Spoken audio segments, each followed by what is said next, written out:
Hi, what's your name? Hi, my name is Maya Nova. What's yours? Mine's Katrine Mackenzie Everett. Nice to meet you. Maya, can you tell me about your job? I'm a mindfulness teacher. So what do you actually do in your job? I teach people and I help people to find a way of being really focused and clear and happy, actually. What do you love about your job? Oh, I love lots of things about my job. It makes me, keeps me well and happy and healthy. I love working with people, and I love people kind of seeing people make breakthroughs and have insights that help them to move on and become, just happier, function better. How did you get to where you are now? You know, it wasn't a straight line. Yeah. So if somebody asked me at your age if I would be doing what I'm doing, I wouldn't even know what it was. I trained to be an artist when I was younger, which I did for a while.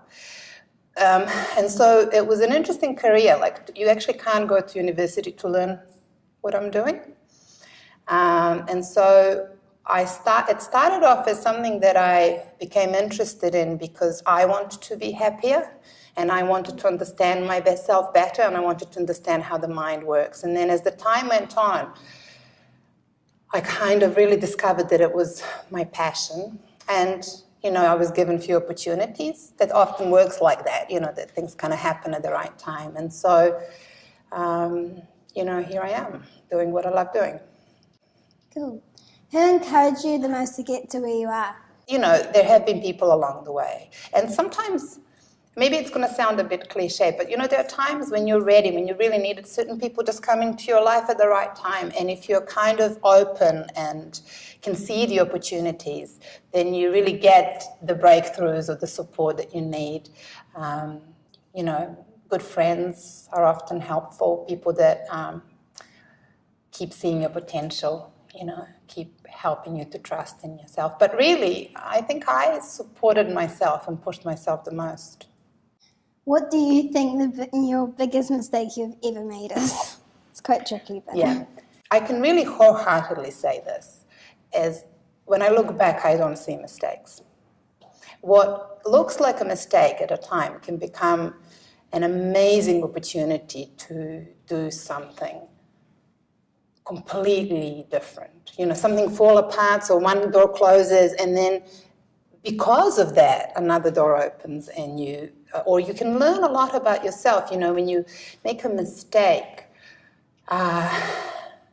sometimes you can't ignore something that you need to learn, you know? So you can always look at it as an opportunity to rise to the challenge, you know, to become more of who you are, you know? So I actually, honestly, you know, from looking outside, you could say there were mistakes, but my experience is that I've grown and learned and just transformed through those apparent mistakes. So I don't see them as mistakes anymore. How do you manage to do it all and have children? I have to do what I preach. You know, so in other words, actually mindfulness plays a big part because sometimes, you know, you can really get stuck kind of between two things, you know, like in order to have money and to do things that you want to do, you need to work and then you don't have the time, you know, or else you might create time, but then you don't have the resources to do what you need to do. And so I suppose for me, at the moment, because my kids are quite young, I tend to pause and just check, okay, so right now, what is important? Cool, thank you, Maya. You're welcome, thank you.